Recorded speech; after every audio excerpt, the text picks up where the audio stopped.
when you were at Hawaii and some of the other quarterbacks since you played, Hawaii beat some teams that, quite honestly, may have had some superior talent. And Coach Jones has said this offense, when it's run well, allows teams to sort of close the talent gap a little bit. What is it about this system that allows a team to be effective even when maybe the other team is a little bit bigger or faster athletes?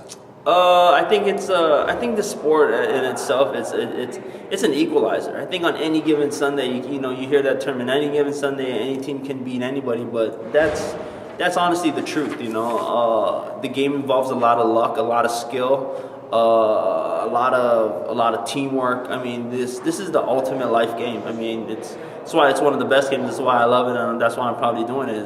Is that it teaches you so much. I mean, this game, it's a game of inches. You make a mistake here, you take a false step here. You miss a pass, you throw the ball behind a couple inches. You're as a quarterback, if you release it, a couple inches lower, maybe he doesn't catch the ball. So I think it's a great equalizer. I think that it does balance it out with teams. There's some teams are known for being pounding football. I think this team, maybe not so much, but I know we're a physical team here at SMU. But I think the game, no matter which, I think there's more than one way to do things. You know what I'm saying? I think teams like Navy, they do what they do, and they're not big. They're not as big as some of the other guys, and they can only recruit a certain amount of people. But I think they play the game on their level to give themselves a chance. So it's no different here. I think SMU and this program and this offense and defense has a chance to compete with anybody at any given Saturday. Coach Morrison has said over the past few years that part of the reason you were so successful as a player at Hawaii was because you arrived having run an offense with a lot of similar concepts when you were in high school. Mm-hmm. Now you're working with a quarterback in Garrett Gilbert who calls himself a college freshman with 3 years of experience because of his time in Texas. Do you see any similarities at all between your freshman year and what Garrett Gilbert's about to enter in 2012? You know what? I think Garrett comes to us a hungry player that is, he has a lot of God-given talents. I mean, I am not and will never be his size. He's a smart kid. He understands what needs to be done. You tell him one thing, he'll try his best to implement that into his game. He's a good kid around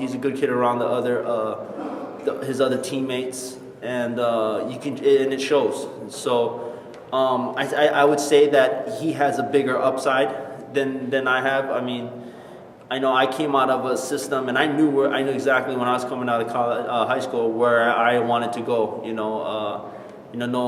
There was no disrespect to the other schools that offered me, but I knew in my heart where I wanted to go because based on where I lived and the system that I've been running for 11 years. But Garrett, he has a lot to prove to people. He was the number one quarterback in the country coming out of high school for a reason, and I think he realizes that, and I think he wants to prove that to a lot of people. And to be honest with you, I am looking forward to watching this kid grow. I'm glad that the years that he has, 2 years that he has, is the 2 years that I hopefully have here too. So I'm looking forward to him playing, and I know that he wants to be on the field and he wants to perform at a high level. Since they've gotten here, Coach Jones and Coach Morrison have talked about the development of their quarterbacks has depended in large part upon the fact that they throw an awful lot of passes in practice every day.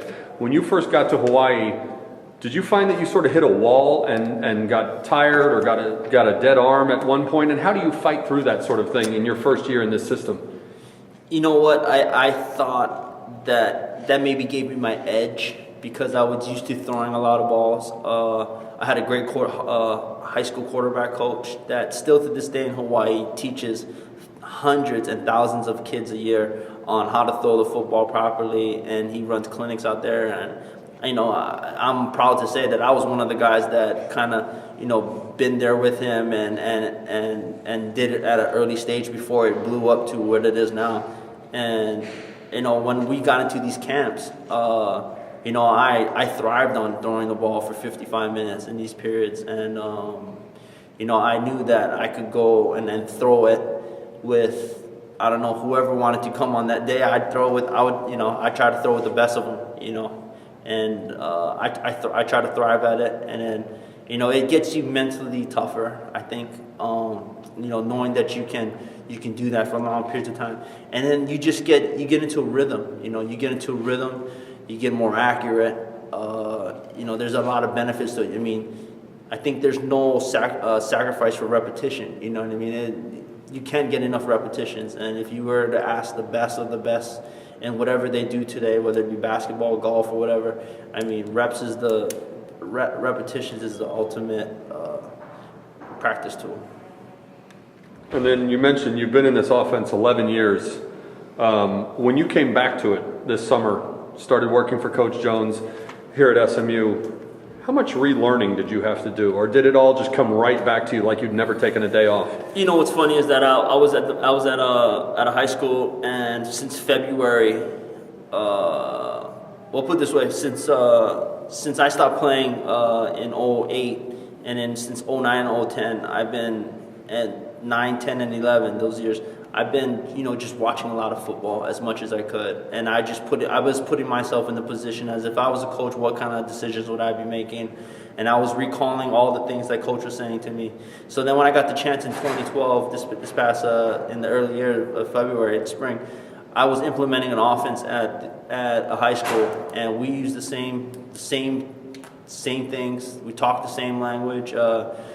We did the same schemes and things like that. So I think that when I got here, it just confirmed a lot of the things that I was trying to put in that offense. And to this day, the team plays tonight, actually, on this Friday. So I'm actually looking forward to maybe staying up a little late and watching them and seeing how the offense does.